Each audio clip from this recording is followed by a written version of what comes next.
Have you been struggling with your GMAT or GRE, spinning your wheels and getting nowhere? If that's the case, then you need to watch this video. Hello and welcome back to MBA Protocol. I'm Angela Guido, the founder of MBA Protocol, Career Protocol, and Happy at Work, your collective guide to building a career you love. And if you are watching this video, my guess is that a career you love includes an MBA. And that means that you're going to have to tackle a standardized test. Most schools still require the GMAT or the GRE or the executive assessment, but mostly the GMAT or GRE as a component of your application.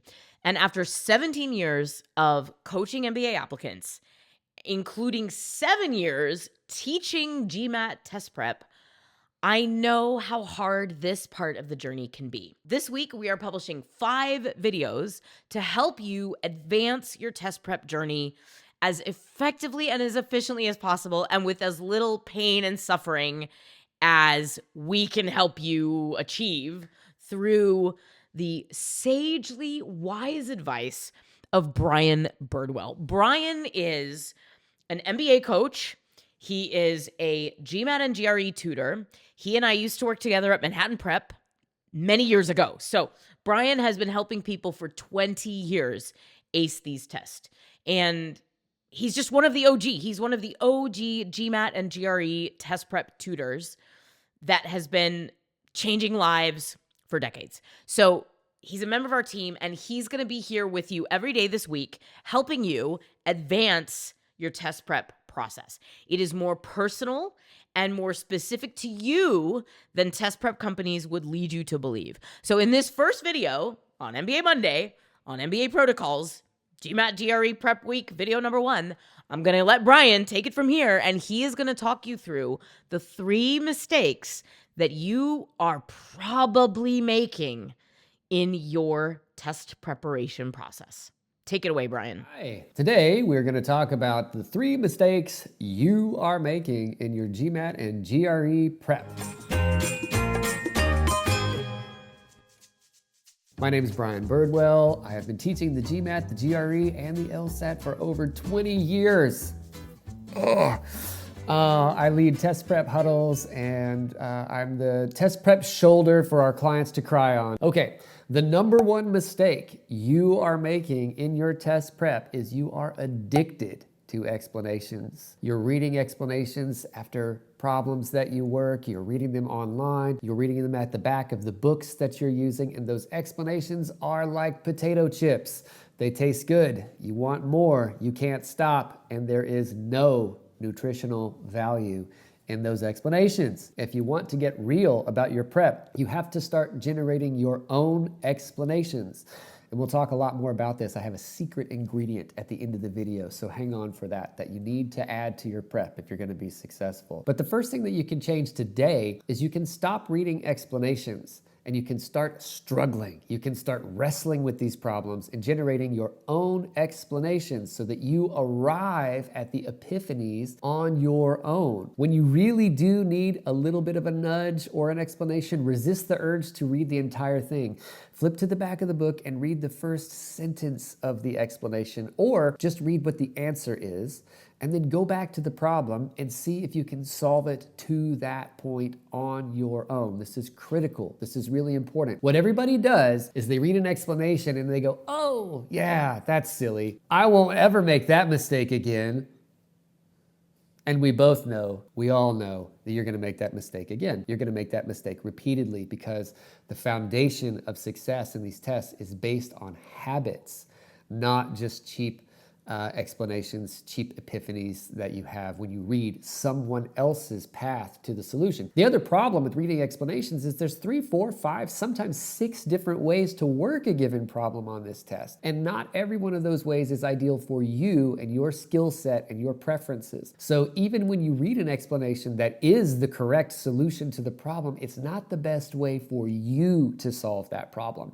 And the only way you're going to figure out what the best way for you to solve a given type of problem is by reviewing, experimenting, and struggling to create your own explanations. Number 2, The second biggest problem you are making in your own prep is related to the first one of reading explanations. And that problem is you're doing too much doing and too little reviewing.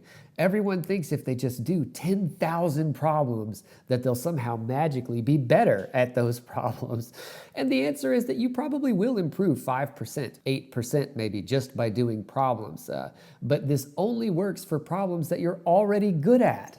And the problem with this way of working problems is that you can cement bad habits. Success on this test is about creating good habits. And if you do 10,000 problems badly, you will become an expert at being bad at those particular problems. And this is a position that no one wants to be in. Far too many students or far too many test takers cement terrible habits, realize too late that those habits aren't serving them, and then they look for help. Then they look for a tutor. And it's very hard at that point to change. Have you ever tried to change a habit?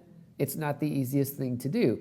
So it's critical that you start with good habits from the very beginning. And the best way to do that is to do fewer problems and review those problems more deeply in the way I was just explaining about explanations.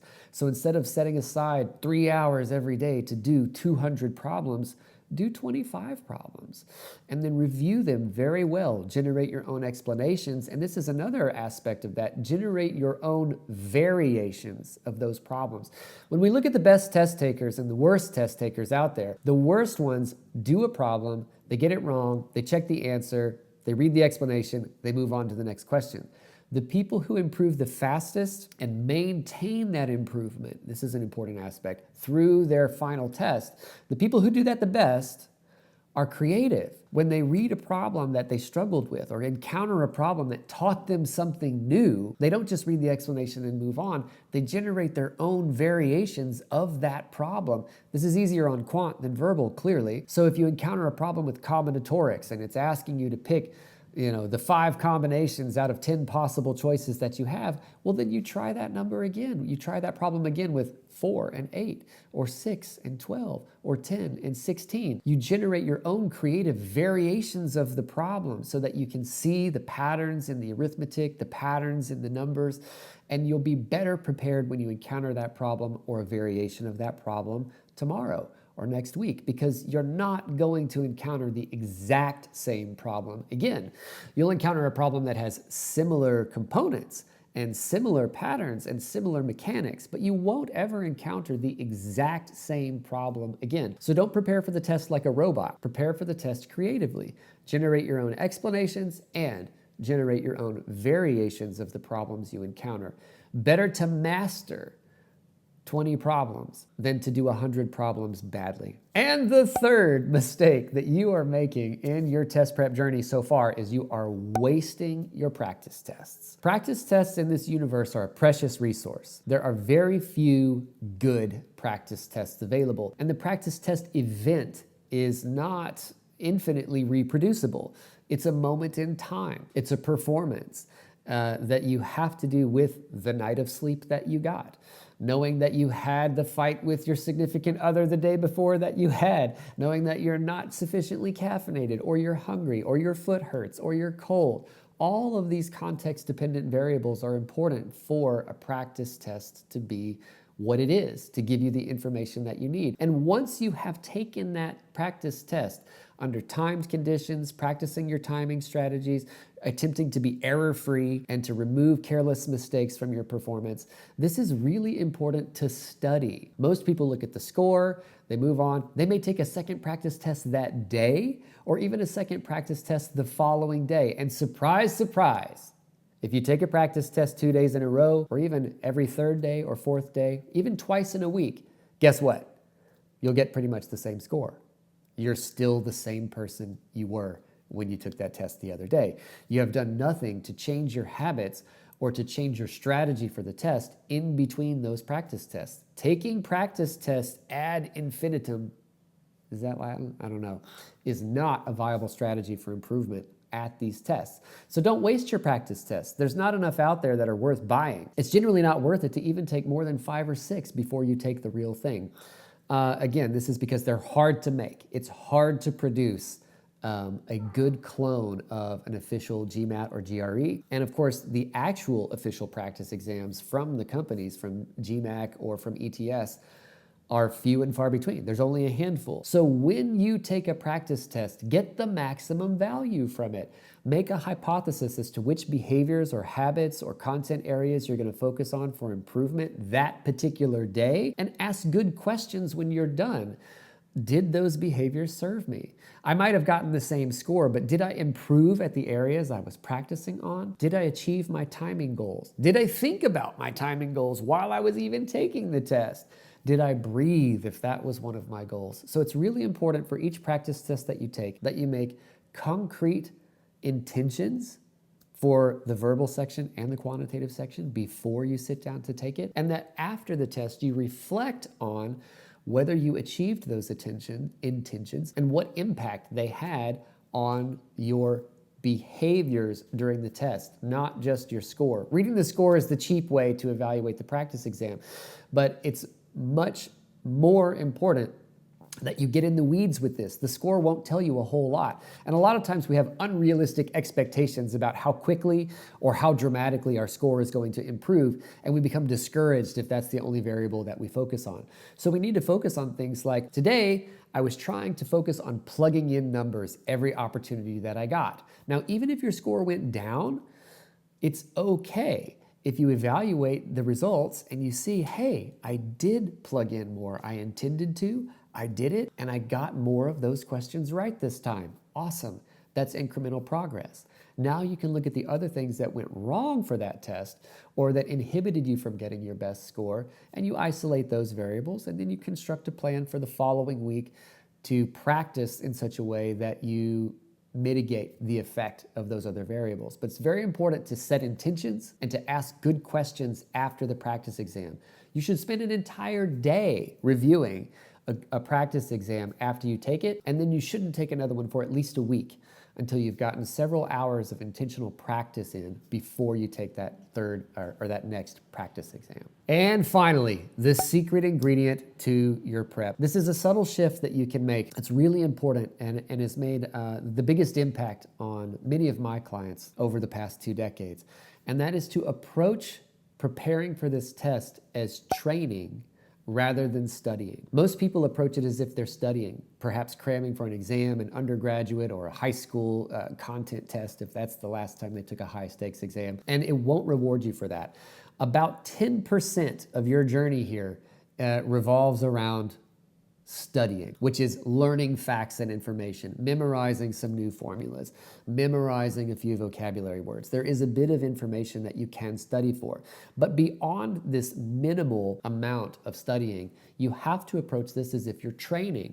So think of your best training analogy, whether you're a swimmer or a runner or a power lifter or a tennis player or a chess player or a musician. There are many effective analogies to how training affects the way you approach what it is you think you're doing when you sit down to practice. For example, studying leads to reading explanations and not getting any benefit from it. Studying makes you feel like you're being productive just because you happen to be reading words about the content that you're interested in, but that's not effective at changing habits. Training means you're practicing for timed intervals, you are practicing good habits, you are supporting yourself with scratch paper, you are breathing, you are calming yourself. All sorts of variables are included in training. And this one subtle shift of training for this test rather than studying for this test can make all the difference for you. So what do you think? Are these mistakes you're making? Have I called it? Let us know in the comments what you think and what other mistakes you're making. I hope you enjoyed that video. I just want to let you know, if you are applying to business school, you can have Brian as your personal guide on your test prep process. With all of MBA Protocol's MBA coaching programs, we have a program called Test Tamer Training, in which Brian and another of our former colleagues from the Manhattan Prep days in the early days, Liz, actually show up to office hours regularly and help you figure out what you need to do to move your test score from wherever it is now to wherever you want it to be. You will have them as your personal guides as you're preparing for your test. I'm going to put a link in the description and I'm going to pin it in the comments where you can go to request a call to speak with me or with Brian or with anyone on our team to talk about your MBA journey and how we can help you achieve your goals, including acing whatever test you've chosen to take. We'll see you tomorrow on GMAT week at MBA Protocol.